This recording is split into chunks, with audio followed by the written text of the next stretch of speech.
Private trust company design considerations for family wealth planning. That is the subject of today's ACTEC Trust and Estate Talk. Welcome to ACTEC Trust and Estate Talk from the American College of Trust and Estate Counsel, a professional society of peer-elected trust and estate lawyers in the United States and around the globe. This series offers professionals best practice advice, insights, and commentary on subjects that affect our profession and clients. And now, our ACTEC Fellow host with today's topic.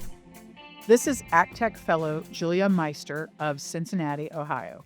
For ultra-high net worth families, governance and long-term wealth management often extend beyond traditional trust structures. One structure that is increasingly considered in these situations is the private trust company, which can provide families with greater involvement in trust administration while maintaining professional oversight.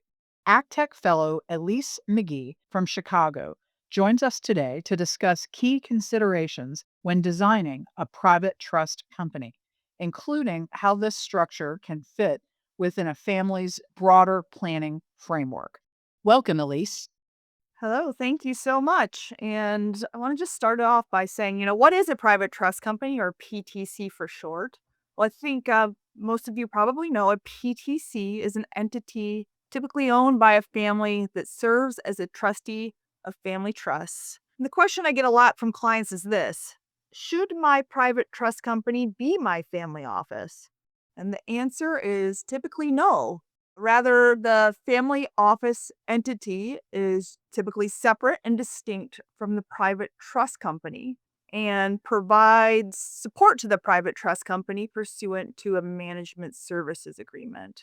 So, why do we generally recommend setting up separate structures for the private trust company and the family office? It is because of the regulatory and jurisdictional considerations that are unique to a private trust company, because a private trust company is providing fiduciary services unlike a family office and what we classically think of as a family office. Many states have dedicated legislation allowing for the creation of a state-chartered private trust company, or so-called regulated PTC. Some states allow for unregulated private trust companies as well. So when you're thinking about the design of a private trust company, you want to be aware of the state-level differences in selecting a jurisdiction. If you're opting for a regulated private trust company, you'll want to be mindful of the extent of the regulatory oversight. Family offices typically provide services to families which you may or may not want under the purview of a state banking commissioner on audit. And so this is really one of the most compelling reasons to keep the family office separate from the private trust company. You'll also want to take a look at who can receive services from the private trust company under the relevant state statutes. There's generally a definition of family member that you'll look at and see, does this family's trust, does this family in general, can it receive services under that definition of family member? An unregulated private trust company could be subject to registration with the SEC under the Advisors Act if not structured properly under the family office exemption. The SEC family office exemption provides that family members should be involved in the governance of a family office or, by extension, a private trust company.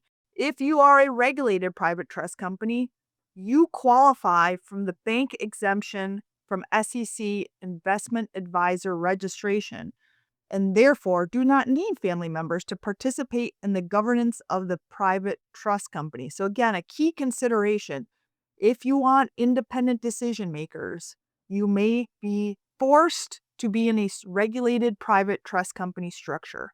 It goes without saying that you also want to be aware of the applicable trust and property laws in the jurisdiction where your private trust company will be operating, because core fiduciary decisions involving distributions and investments may need to be made outside of certain states for income tax or regulatory purposes.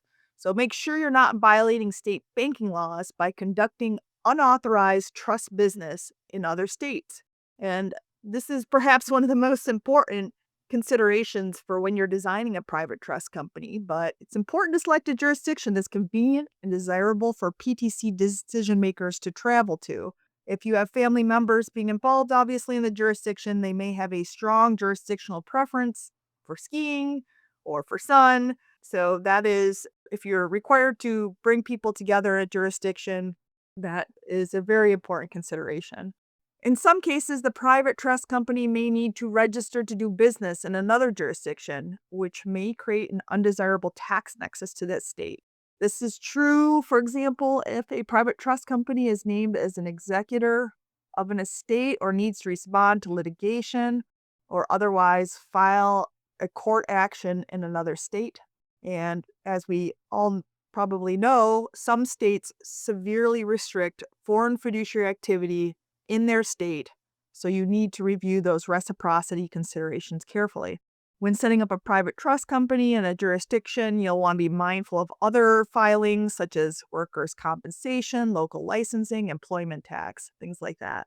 Finally, I wanted to just quickly talk about the design of the private trust company. We've talked about the regulatory and jurisdictional considerations, but when we're thinking about design, one of the key considerations is the ownership of the private trust company. The private trust company typically needs to be funded with the state required minimum regulatory capital, and that capital needs to come in through ownership of the private trust company. There are a few different options for ownership, and which option you select will depend on the family's preference as well as available exemption amounts. So, let's say option one may be your typical completed gift dynastic style trust that could own the private trust company.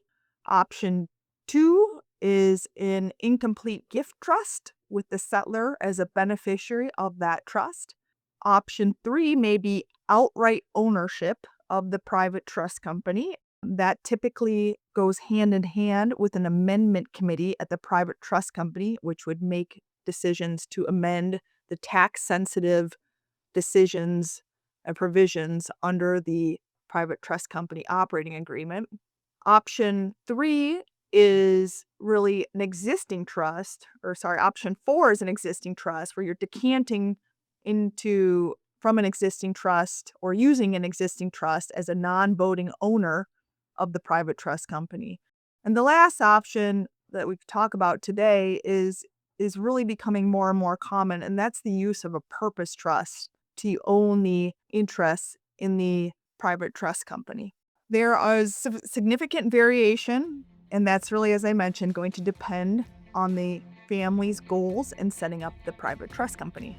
There's a lot we could discuss today with respect to private trust company design. However, I hope you've learned a little bit about the jurisdictional and regulatory considerations, as well as some ideas about the ownership of the private trust company. Thanks, Elise, for shedding light on private trust companies for us today. Thank you for listening to this episode of ACTEC Trust and Estate Talk, the podcast series about wealth planning matters from the American College of Trust and Estate Counsel. To find an ACTEC lawyer near you, visit actec.org. Please subscribe to this series and leave us a rating or a review.